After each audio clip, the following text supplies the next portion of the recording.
North ಕರ್ನಾಟಕದಲ್ಲಿ kidney stones ಬಹಳ common. ಎಲ್ಲ ಸ್ಟೋನ್ಸ್ ಗಳನ್ನು ಟ್ರೀಟ್ಮೆಂಟ್ ಮಾಡೋದು ಬಹಳ ಡಿಫಿಕಲ್ಟ್. ಕೆಲವು ಮೆಡಿಕಲ್ ಮ್ಯಾನೇಜ್ಮೆಂಟ್ ಅಂತೀವಿ, ಕೆಲವು ಸರ್ಜರಿ ಮಾಡಿಸ್ತೀವಿ. ಇತ್ತಿತ್ತಲಾಗಿ ಲೇಸರ್ ಟ್ರೀಟ್ಮೆಂಟ್ ಅಂತೀವಿ, ಹೋಲ್ಮಿಯಂ ಲೇಸರ್ ಅಂತೀವಿ. ಈಗ ರೀಸೆಂಟ್ ಆಗಿ ಒಬ್ಬ 34 ಇಯರ್ ಮೇಲ್ ನಮ್ಮ ಹಾಸ್ಪಿಟ್ಲಿಗೆ ಬಂದಿದ್ದ. ರಿಕರೆಂಟ್ ಸ್ಟೋನ್ 2 ಸಲ ಹಿಂದ್ಗಡೆ PCNL ಅಂತೀವಿ, ಹಿಂದ್ಗಡೆ ಹೋಲ್ ಹಾಕಿ ಸರ್ಜರಿ ಮಾಡಿದ್ರು. ಮತ್ತೆ ಅವನು 1.7 ಸೆಂಟಿಮೀಟರ್ ಸ್ಟೋನ್ ಮಾಡಿಕೊಂಡು ರಿಪೀಟೆಡ್ಲಿ ಇನ್ಫೆಕ್ಷನ್ ಮತ್ತು ಪೇನ್ ಆಗ್ತಾ ಇತ್ತು. ಅವನಿಗೆ ಯೂರಿನಲ್ಲಿ ಬ್ಲಡ್ ಹೋಗ್ತಾ ಇತ್ತು. ಮತ್ತೆ ಸರ್ಜರಿ ಮಾಡಿಸ್ಕೊಳ್ಳೋಕೆ he was having fear. But ನಮ್ಮ ಕಡೆ ನಾವು ಈಗ RIRS ಅಂತ ಮಾಡ್ತೀವಿ, ಅಂದ್ರೆ ಹೋಲ್ಮಿಯಂ ಲೇಸರ್ ಲಿಥೋಟ್ರಿಪ್ಸಿ. ಅಂದ್ರೆ ಇದು ಮಿನಿಮಲ್ ಇನ್ವೇಜಿವ್, ಯಾವುದೇ ಹೋಲು ಅಥವಾ ಸ್ಟಿಚ್ ಇರಂಗಿಲ್ಲ.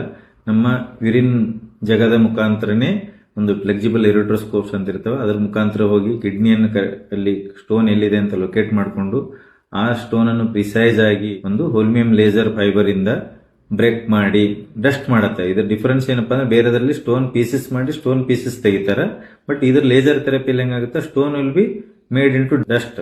ಅದು ಯೂರಿನ್ ಮುಖಾಂತರ ಪಾಸ್ ಆಗಿ ಹೋಗಂಗ್ ಮಾಡ್ತೈತಿ. ಅದಕ್ಕೆ ಈ ಫೆಸಿಲಿಟಿ ಕಿಡ್ನಿ ಸ್ಟೋನ್ಗೆ ಬಹಳ ಹೆಲ್ಪ್ ಆಗ್ತಾ ಇದೆ.